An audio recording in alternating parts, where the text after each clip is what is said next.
listen to Jamie Raskin. Jamie Raskin in Congress has said, let people vote for Trump if they want. We're not going to certify his election anyway. So he may be elected, but we're not going to let him be inaugurated. When did he say that? This is like 2 months ago. You can pull up the Jamie Raskin. I think that's probably the one. Play it, Rob.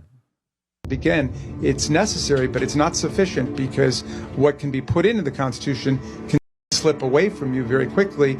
And the greatest example going on right now before our very eyes is Section 3 of the 14th Amendment, which they're just disappearing with a magic wand, as if it doesn't exist, even though it could not be clearer what it's stating. And so, they want to kick it to Congress. So it's going to be up to us on January 6, 2025, to tell the rampaging Trump mobs that he's disqualified. And then we need bodyguards for everybody in Civil War conditions, all because the 9 justices, not all of them, but these justices who have not many cases to look at every year, not that much work to do, a huge staff, great protection, simply do not want to do their job and interpret what the great 14th Amendment means. And I'm glad that Sherilyn's creating her new center so we can bring that.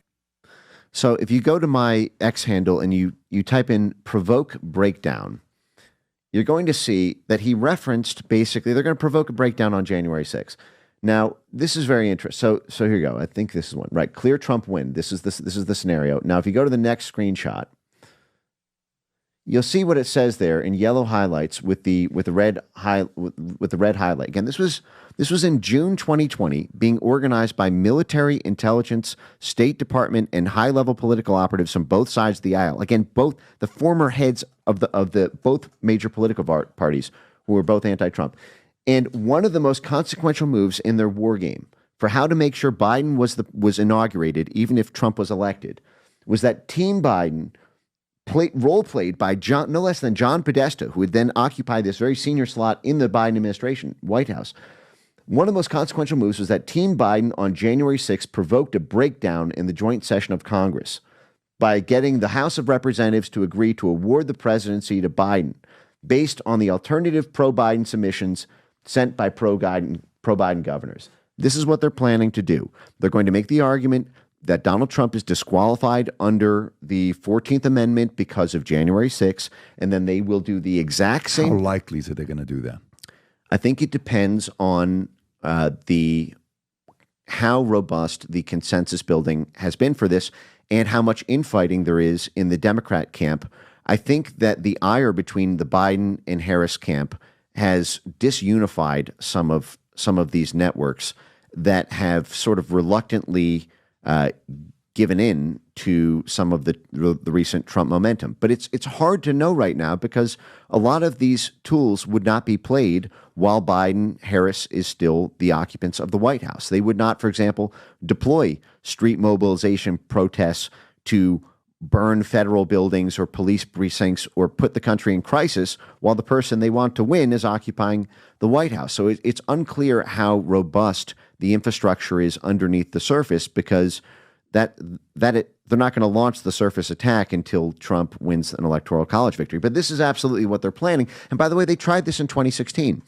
In 2016, they got about 13 or 16 alternate electors to not certify Trump's election then. But that was 8 years ago. It's unclear how much more reach they've gotten into that, but that is what this legal network is planning, whether they can pull it off or whether it costs them too much legitimacy. It's not going to work, though. It's not going to work because the Supreme Court, he's got it, right? Is it, 5-4 right now or 6-3? I don't know what this is not going to be done without Supreme Court saying, relax, guys. You're acting a little bit out of control.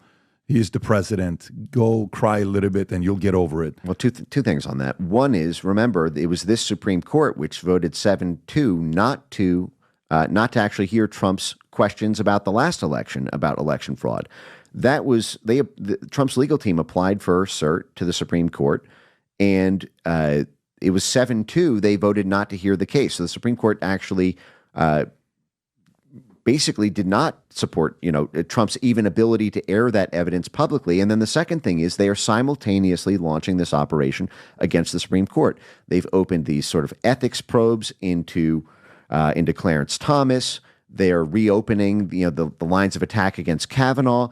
I think part of this is to try to induce sort of tacit personal threats to the family, the stability, the reputation, the legacy of the Supreme Court justices, so that they do not intercede on whatever operation they're going to be trying